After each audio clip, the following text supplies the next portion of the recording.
years is a stiff sentence in terms of his responsibility and culpability with respect to this particular offense. As you heard from what I said in court today, the felony murder rule in Maryland should be abolished, and that's something that's going to have to be addressed by our legislators. It creates very harsh penalties, and I don't believe that this particular case, one that did not involve a firearm, was one that was really contemplated for the felony murder rule. And as you can see, it has very harsh consequences. Young people, my client was 16 years of age at the time that the offense occurred, and he ends up with 30 years. The other young man, Mr. Harris, who is the person who really made the decision, as you can hear from at sentencing, had the opportunity to not commit this horrific crime, but did. And as a result of his actions, my client ends up with what I would describe as a very stiff sentence. But this is what your client agreed to, you know? I mean, this is all he was offered, that's what happened? That's all he was offered. That's a very good question. And it was a cap, meaning that he could have received a sentence lower than 30 years. It could have been life suspended over 20, or life suspended over 10.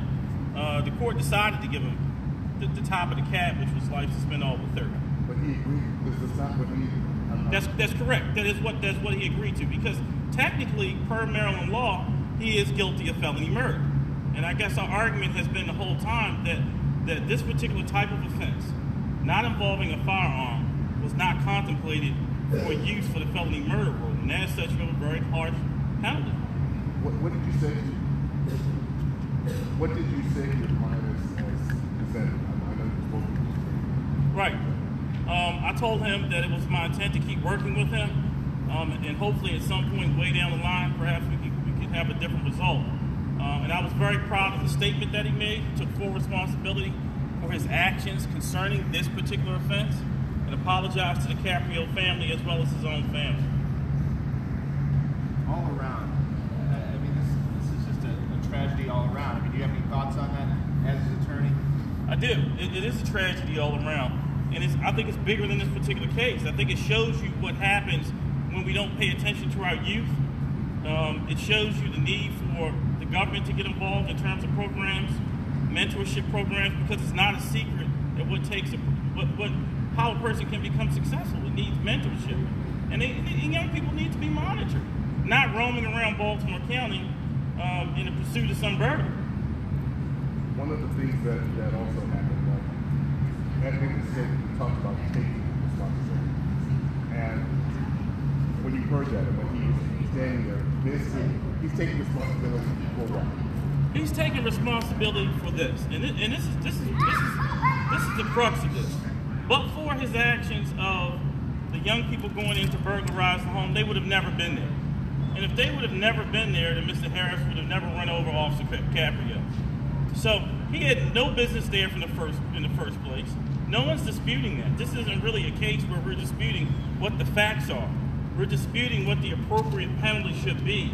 We're disputing what justice should be. You shouldn't look at this particular case and say, is this justice, or I hate to say it, was this just revenge? It was just revenge. Is 30 years the appropriate sentence to give someone who committed this crime when they were 16 and they were in the house, and it was not foreseeable that the getaway car driver would go out there and not basically surrender to police when a gun was pointed at his face, and he should have surrendered.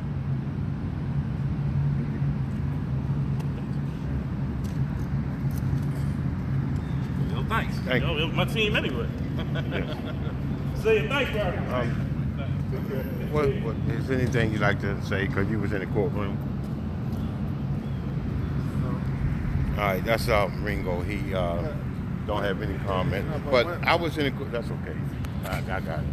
I was in the courtroom today, and it brought tears to my eyes because I mean, it was sad that Matthews, he did. I read the letter and asked the judge. He sorry for Cavion family. He's sorry for his family.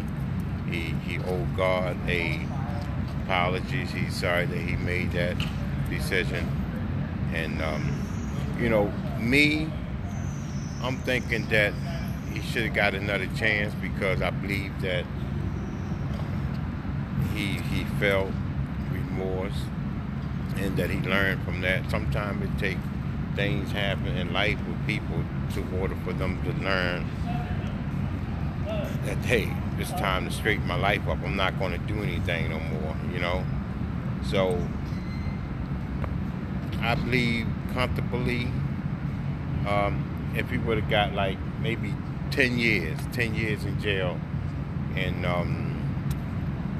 10 years would have been rehabilitated enough for to come out and live a productive life. Not life in 30 or 30 to life. A cat was on it. So 10 years would have been a wake-up call. And did about 7 years and come out and live a productive life. Not all that time. So, you like to say anything, Fly? I mean, what you learned from this? What I learned from this is that This Ringo, you folks. we as parents need to really take a hold of our kids, you know what I'm saying, and make sure that at this age or any age that they're not fighting for their lives in court, you know what I'm saying, to we need to take a hold to our kids and focus on our kids more and make sure we guide them and direct them in the right path. If we need to keep them off the streets, don't let them come out. Keep them in the house, do what you need to do to make sure they're not fighting for their lives here at a courthouse facing 30 years. We need to do better with our kids, man, and focus on our kids and stop focusing on ourselves and money and everything like that, and focus on our kids because they could be here, right here, facing 30 years in jail.